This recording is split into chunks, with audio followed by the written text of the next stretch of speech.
Hey there, this is Amelia here. Welcome to Amelia's crossdressing story. Today we are going to share a story called Never Wanted to Be a Girl Part 7. By Teddy. For more interesting and exclusive stories, please subscribe to my channel and support me at Patreon. It turned out that the power outage was from a tree hitting a substation, and half the town still didn't have any electricity. Mrs. Allen had called my parents in the morning to make sure they were okay and confirm I was fine.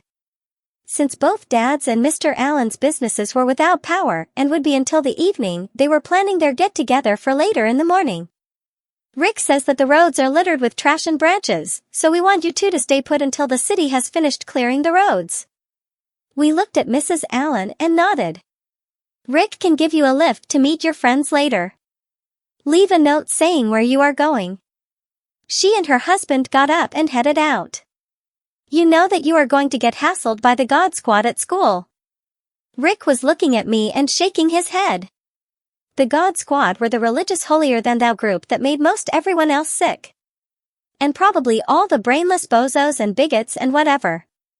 But it's better than being stuck in this damn wheelchair. He nodded. You know, there was another kid sort of like you in the school. Tia and I stared at him in shock, shaking our heads. She graduated last year. Most of the kids have forgotten about her or just got tired of all the fuss. Maybe you've met her. Her name is Carla. Carla Weimer. I had never heard her name, but Tia sure had. Bob Weimer's older sister Carla? Her brother nodded. Oh my God, that's so weird. We both seemed surprised at her reaction. I mean, like I've known Bob since 5th grade, and I've met Carla several times, and I never. Suddenly she blushed. But Carla is always going out on dates with boys. Rick smiled. Oh my God. I'm happy chasing girls. Especially you. I gave her a hug, and she snuggled close. Rick made disgusted noises and said he was going to rake the lawn. When he hinted that I was preventing Tia from helping with the chores, I wound up on their porch watching them work. By noon they were finished, and I was getting tired of sitting. An hour later Rick dropped us off at the park, where everyone seemed to be having a community cleanup. Tia tied a small garden cart to the back of my wheelchair, and I wound up playing garbage collector for the afternoon.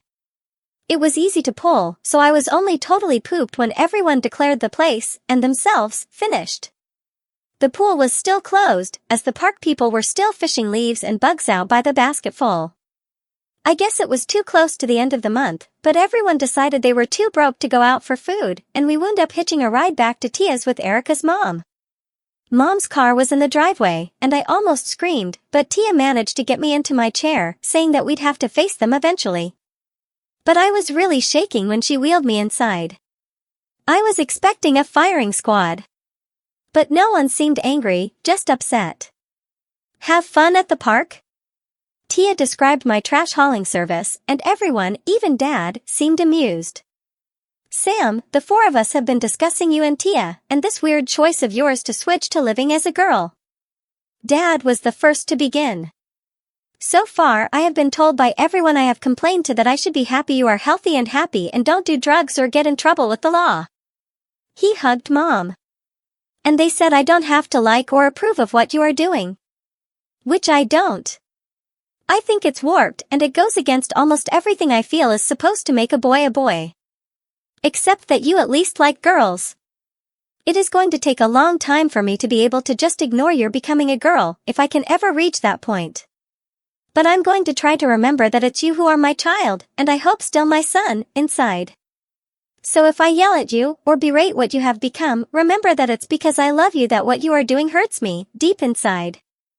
I rolled over to him and tried to hug him. At first he pulled back, then he grabbed me and his tears started to flow. I don't want to hurt you, please. I added my tears to his shoulder. When we finally separated, Mom came over and held me. We know you are not doing this, she waved at my clothes, to hurt us. But you need to understand that we don't really understand this very well, and we have our fears to face too. She seemed a lot calmer than yesterday, and blotted my tears. I was surprised when she rolled me over to Tia. She pulled me out of the chair and onto the couch beside her and held me close. We love Tia very much. So we were really concerned when your father called us and told us what he thought was happening. Mrs. Allen put an arm around her daughter. But after talking with your mother, I realized that we really didn't know enough to make any decision, and Tia made it abundantly clear that she was not going to stop being your friend. That's why we decided to let the two of you be together under our watchful eyes. And found that Samantha was the same Sam that has been her friend for years. A bit more intimate friend perhaps, but if we simply blocked out the clothes and wheelchair, nothing changed. And that really surprised us. Her dad took over. So when we all got together today, I made some calls, and we had a long lunch with a psychologist friend of mine who was also stuck without power. All the adults nodded. He confirmed what you had said, that you were the same person. And read us the riot act for letting our own fears, rather than our love for our children, do our thinking for us. So whenever we say something that hurts, please, take the time to find out if it's coming from our fears before you decide we hate you. Tia and I cried all over our parents. Finally they managed to get us some tissues, and suggest that it was getting late. Mom, what about, Tia was blushing. Oh, you mean can you and Sam, or Samantha, keep spending the nights together? I tried to slide closer to Tia, but Mom had her arm around me. Well, since the doctor prescribed certain items for you 2-inch Tia looked really embarrassed, and my dad chuckled and you claimed to be lesbians, her dad snickered, I don't see why not. Tia managed to get free and hug me. But Tia is going to be seeing her gynecologist next week, because we have no intentions on having grandchildren yet. MOM. We're not doing anything that. Accidents happen. And I don't want one to require babysitting. I'm too young for that. Tia tried to disappear into the couch. My mom was giggling. Tia and I headed back to our house with Mom and Dad, after Tia collected some clean clothes. We went to bed early, and were so stressed that it took us several hours just holding each other to finally get to sleep. Friday, I had a follow-up appointment with Dr. Sutton and the podiatrist. To say they were shocked is an understatement. After examining my feet, and deciding that the way I was dressed was none of their business, they said I was permitted to do all the walking my feet could tolerate. And changed the physical therapy routine. They also sent us down to the physical therapy clinic for an intense lesson on proper use of the crutches. So I left the hospital under my own power, with Tia pushing the now empty wheelchair. I wasn't going to be able to avoid the damn thing, but I was not glued to it anymore. I spent the weekend at Tia's, and on Monday we began the strange process of getting registered for high school.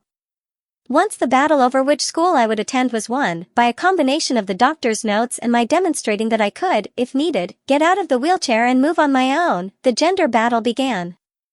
Dr. Nagel was right. The problems were mostly bureaucratic. I thought about all the problems, and came up with an idea. Mom was amazed when I told her I needed to go clothes shopping again. You've got enough for 3 girls. I'm going to register as Samuel, and then let them fight about how I'm dressed. Dad, instead of getting upset, said he liked the idea, and took Tia and me to Stallone's. Tia spent a lot of time with eyeliner and a brush, but I looked almost like the old Samuel when she finished. The designer bell-bottoms were long enough to cover the boots, but I looked a little funny with legs that belonged on a basketball player.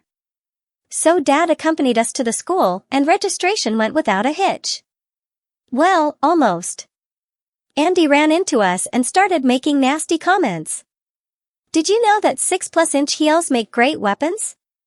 I stomped on his tennis shoe. Then loudly complained that he wouldn't move out of the way as he hopped around, howling, on one foot. Dad managed to keep from laughing till we were outside. Tia and I had decided to take the same classes, and used the excuse that she was my helper since I was stuck in a wheelchair or on crutches. It worked. Dad seemed really happy when I wore the guy's stuff. Wednesday, I got the most complete physical of my life. Yeesh. I preferred catheters and maybe even bedpans. On Thursday, Tia and I went shopping alone. Or we were alone till we hit the mall. And I got a small number of teenage boys' clothes. I looked really funny with big hair and makeup, but it felt good to be wearing jeans again. And the loose fit style would slide over the boots. Saturday was the summer blowout at the park. Tia and I dressed alike and got a lot of compliments. And we both got hit on by the guys that hadn't heard about me. I chalked up having the manners of a monkey as a good reason to not act like a boy. And I managed to stand and join in the communal hugs our group had to commemorate the end of our vacation. I got a few scared looks from some of the guys when they realized I was me. But I felt good about myself and just smiled at them.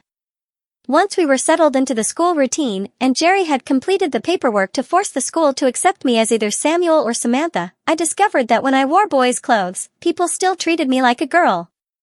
When I looked like a girl, I was treated like a girl. But if I mixed the appearances, I got treated like I was contaminated. Dr. Nagel said that it just proved I was now more girl than boy in my actions. Jody had been dropping around from time to time, but was working 12-hour shifts. When Tia asked how to contact her, she said she was staying with Monty. That made both our eyebrows go up. Tia wanted me to stay in skirts. Dad wanted me to wear nothing but the boys' stuff. The skirts were more comfortable and I felt more, well, whole in the skirts. Which caused me a lot of stress and occupied much of the next couple of sessions I had with Dr. Nagel. The God Squad turned out to be my biggest problem and it finally took Jeremiah to put an end to their overt harassment. Several of the worst tried to pull down my skirt and undies to show the world what an abomination I was. Jeremiah put 2 of them in the hospital with broken ribs, and the other 2 couldn't do much harassing with their jaws wired shut and missing most of their teeth. There were plenty of witnesses, so the police said he was just defending me from an assault. All he got was a warning about unnecessary roughness. That's all for now. See you in the next video. For more interesting stories, please subscribe to our channel, and for exclusive content, please join us on Patreon. Link in the comment.